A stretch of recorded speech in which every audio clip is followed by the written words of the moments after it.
SteelSeries finally did it. They upgraded the Apex Pro TKL, and they even made us a wireless version. Now looking at them both top down, well, you're not gonna really tell much difference even with what comes in your box. You got the wired one, you got the wireless one. They both come with the detachable braided USB-C cable and a magnetized wrist rest over here. The only difference is the wireless one, again, comes with a dongle. As you see, little USB-C dongle, and then your adapter to set on your desk. So again, where you're gonna see the difference is on the back side. Again, the wired one, you have a detachable USB-C cable now. Underneath, you don't have any routing anymore, where the old one used to have the cable come there. You do have your keycap, puller, little storage down there, 2 levels of pop-out feet. Now when we look over at the wireless one, again, you're gonna have detachable USB-C where you can charge it or use it wired. Then you also have wireless and Bluetooth 5.0 here. Now looking at underneath this one, you do not have a keycap storage, because again, you got that battery and all those internals for it being wireless,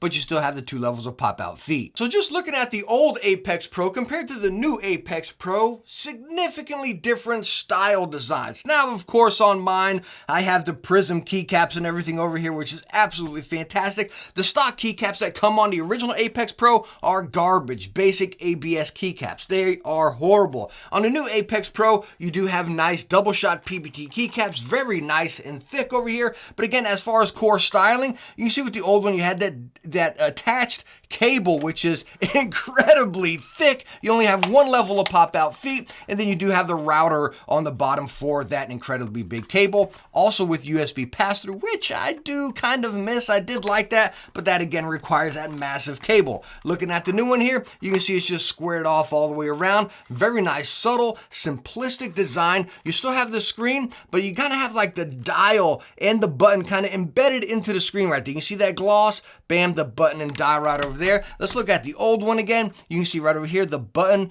and then that little dial is to the right of the screen. So I really like the simplistic and just the way the new board looks and put together. Very sleek. Now let's go ahead and take a look at the build of these boards, because it's significantly different from the older Apex Pro. Now when we go to slap the wired version on the scale, as far as our weight, we were getting 684 grams. Now let's go ahead and put the wireless version on right here. We're gonna get 748 grams. So looking at the weight of both of these boards, they're not incredibly heavy or incredibly lightweight. They're right there in the middle. They feel very quality, but the great thing is they do not budge at all on your desk. And the key to that also being from the weight is you have 2 feet on the bottom left, 2 feet in the middle, and then 2 feet on the far right. Y'all have heard me talk about this a lot. Heck, even in my most recent keyboard video, these feet in the middle are key. Number one, they prevent that slide in the middle, giving up to the other foot. You have that extra anchor right there, but it also prevents that flex in the middle, down here on the space bar, or up towards the top. Now again, both keyboards come with this magnetic wrist rest, and you can see the little rubber. It's the same type of texture as the old Apex Pro, kind of like that very light rubber. It's not smushy by any means,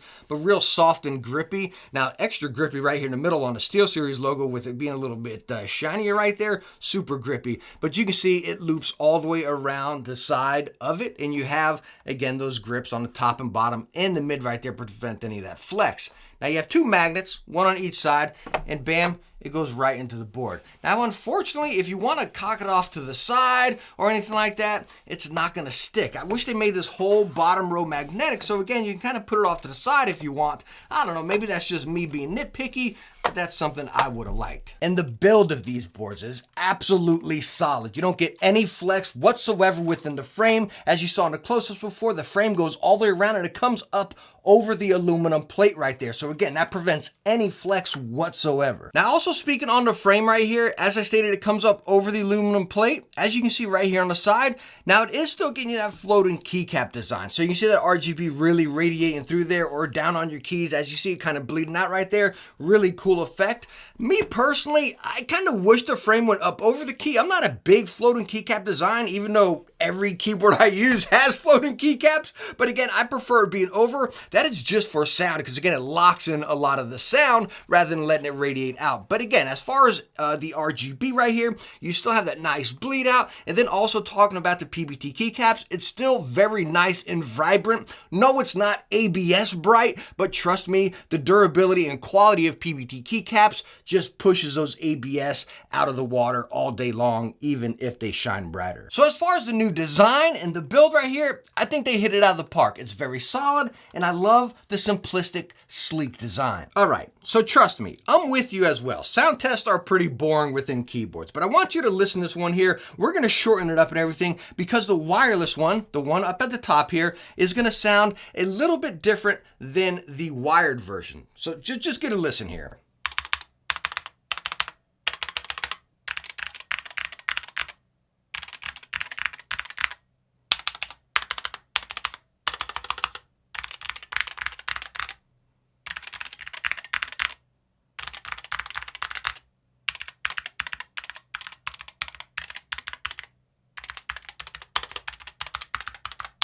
Now it's so incredibly minor that, again, I'm not sure if you were able to hear it, but in person, coming over to the wired version, I would say it has a little bit more of that plasticky feel, if that makes sense. Don't take it as it sounded cheap, but again, you just kind of, I don't know, you feel that switch and everything a little bit more. And that is because, again, if you watch my Apex Pro Mini review, I took it apart and everything. And underneath right down here, it's all hollow. So all that is open. And I think that's what we're getting. When you come over to the wireless one, again, you're going to have that battery and all that stuff within there, kind of reducing a lot of that.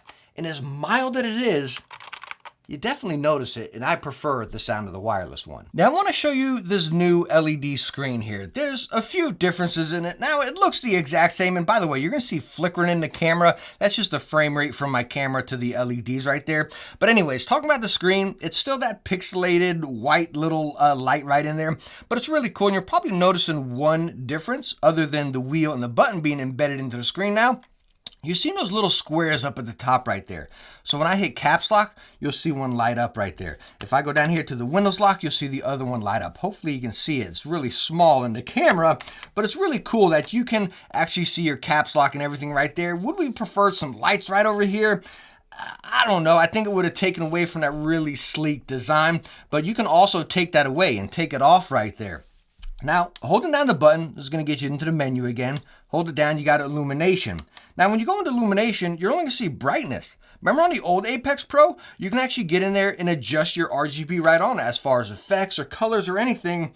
That's a real stinker, and I sure hope SteelSeries updates that, because I don't like having software shoved down my throat. And we know SteelSeries is really pushing their new software. It's not just the engine anymore. They got games and all sorts of different stuff on there. I honestly think that's what they're trying to do, is make us dive into the software. Big bummer, and I hope that is updated. Backing out, we're going to scroll down. You got your macros that you can set in there, your actuation. As you can see, I have mine at 1, and it still shows your actuation in there, which you can adjust right on the screen, all the way up to that 3.8, down to the 0.2. That's nice, because before it was just like 1, 2, 3, 4, 5, 6, right? Now it actually shows you the millimeters in there. Really nice there. Let's back out of that. Go down here. You have your profiles, which you can load, save, deactivate. Coming down here, you have the display, the timeout, the brightness, and then the lock indicator, which is again where I showed you the cap locks, the Windows lock. You can activate or deactivate that. Coming down here, you actually have a game of Sneck that you can play. Is that how you call it, Sneck? You know, where you got to run around and actually connect the dots and you use your arrows. How cool is that? So now when you're waiting for your buddies in a lobby, you can come down here and actually play a game while you're waiting. Oh my goodness, this is the best I've ever done, and I only caught 2 dots so far. Okay, I'm just procrastinating right now so I can continue playing. Can I get it? Look at this, I'm on a roll. Okay, let me stop. I believe I totally forgot to talk about the battery life on the wireless version here. You get up to 40 hours of battery with this. And again, it is charged right by a detachable USB-C back there. Now, one weird thing, I couldn't find a way to disable it, but whenever you're charging it, the escape key just flashes green. It was so annoying. And again, I couldn't find a way to disable it. I even have the RGB off and it's still flashing. You can see, I'll come over here, turn it up, still flashing.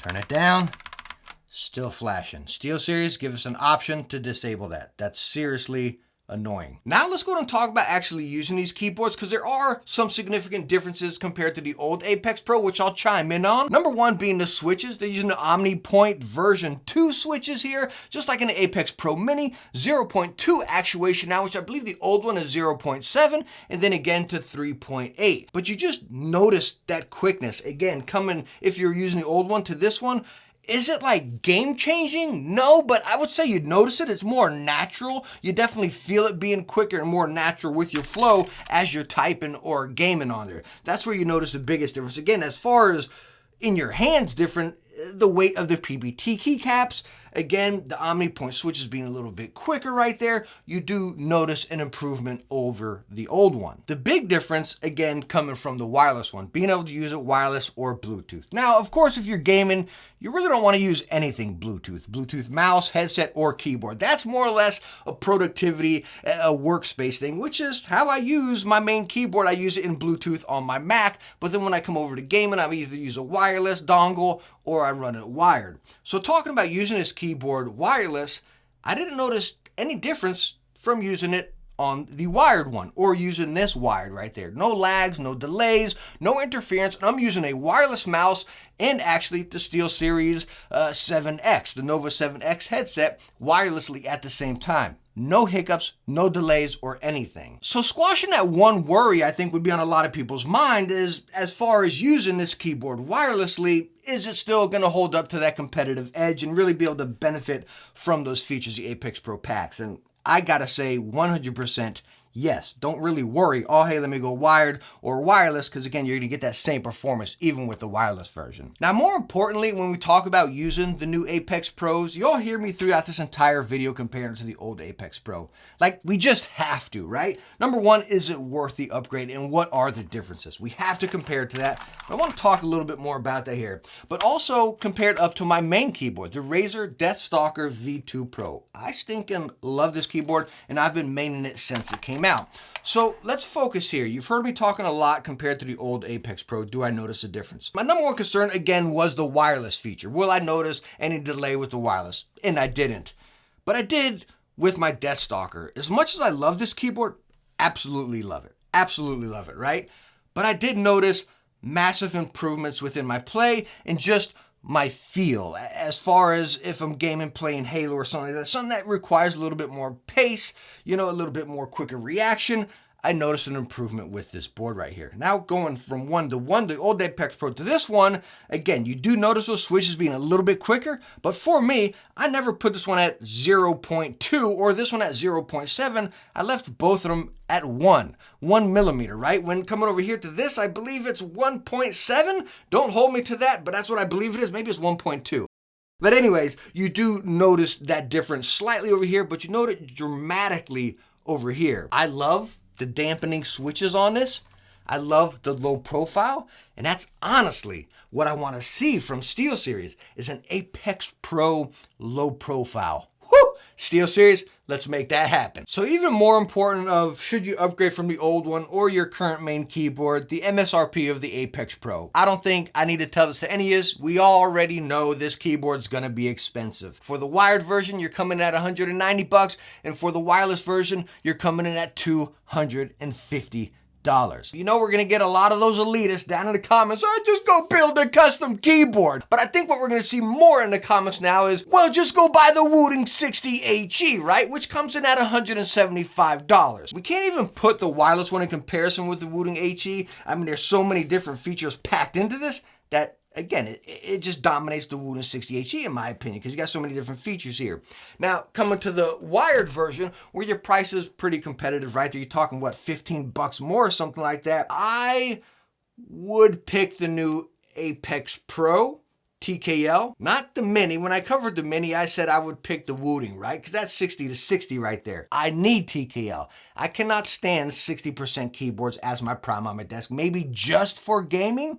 But again, I don't want to spend $100+ on a keyboard just for gaming. So again, for all the custom comments and the Wooting comments down there, it's really not a fair comparison. It's not when you put them up here. There's a lot of features packed in both the Wooting or the Apex Pro that I think a lot of us will not utilize, honestly, you know what I mean? For me, on a daily basis, at one keyboard on my desk, the new Apex Pro takes the cake. Me personally, I love everything wireless. It's freaking expensive, but holy smokes, I would go with the wireless one. So let me know down in the comments what you think about the Apex Pro. Do you like the improvements they've done? Would you like to see something different? Are you with me? Do you want to see that Apex Pro low profile? Oh man, that would be so stinking awesome. Anyways, let me know what you think right down in the comments. And thank you so much for stopping by watching this video. Hope you enjoyed it. Hope I was able to help you out. If I was, hit that thumbs up. Don't forget to subscribe. Hey, hope to catch you in the next one. Bye now.